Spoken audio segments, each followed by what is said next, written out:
सरकारी कर्मचारियों और पेंशनर्स के लिए एक बड़ी खबर है। आयोग में नई नियुक्ति समेत 3 बड़े अपडेट्स आए हैं। नमस्कार, न्यूज़ 18 का डिजिटल प्लेटफॉर्म आप देख रहे हैं और मैं हूं रितु सिंह।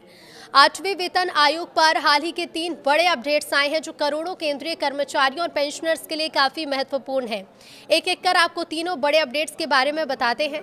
तो केंद्रीय कर्मचारियों और पेंशनर्स के लिए एक बड़ी खबर है। उनकी सैलरी और पेंशन बढ़ोतरी के लिए महत्वपूर्ण 8वें वेतन आयोग की तैयारियां तेज हो गई हैं। प्रधानमंत्री नरेंद्र मोदी की अगुवाई वाली सरकार ने 8वें वेतन आयोग में डायरेक्टर के तौर पर एक और महत्वपूर्ण नियुक्ति की है। केंद्रीय कैबिनेट की नियुक्ति समिति ने इसे मंजूरी दे दी है। इससे केंद्रीय कर्मियों के लिए सैलरी बढ़ोतरी और पेंशनर्स के लिए पेंशन बढ़ोतरी का काम तेजी से होने की उम्मीद है। सैलरी और पेंशन कितनी बढ़ाई जाए इसे लेकर आप भी सुझाव दे सकते हैं।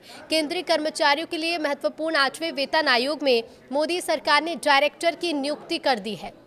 कार्मिक और प्रशिक्षण विभाग के ऑफिस मेमोरेंडम के मुताबिक भारतीय रेलवे लेखा सेवा के अधिकारी कृष्णा वीआर को विभागीय प्रतिनियुक्ति पर 8वें केंद्रीय वेतन आयोग के निदेशक के रूप में चुना गया है।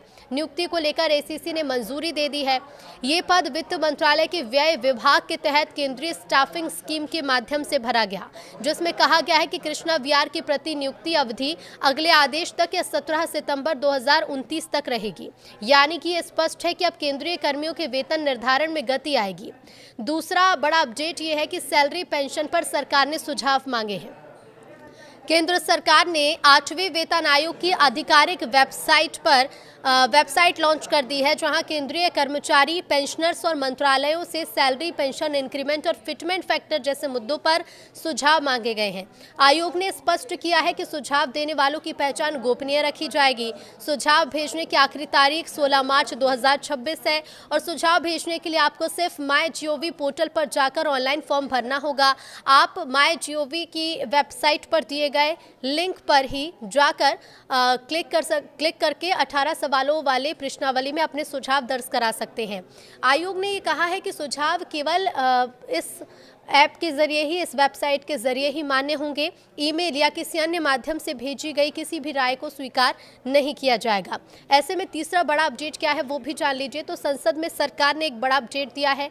8वें वेतन आयोग पर हाल ही में सरकार ने संसद में बड़ा अपडेट दिया। वित्त राज्य मंत्री पंकज चौधरी ने संसद में आयोग के गठन से लेकर समीक्षा के विषयों के बारे में भी तस्वीर साफ की। उन्होंने बताया कि आयोग के गठन की अधिसूचना 3 नवंबर 2025 को जारी कर दी गई थी। आयोग को अपनी रिपोर्ट तैयार करने के लिए 1.5 साल का वक्त दिया गया है। इस समय सीमा के अनुसार आयोग की सिफारिशें साल 2027 तक आने की संभावना है। हालांकि 1 जनवरी 2026 से एरियर जोड़कर दिया जा सकता है।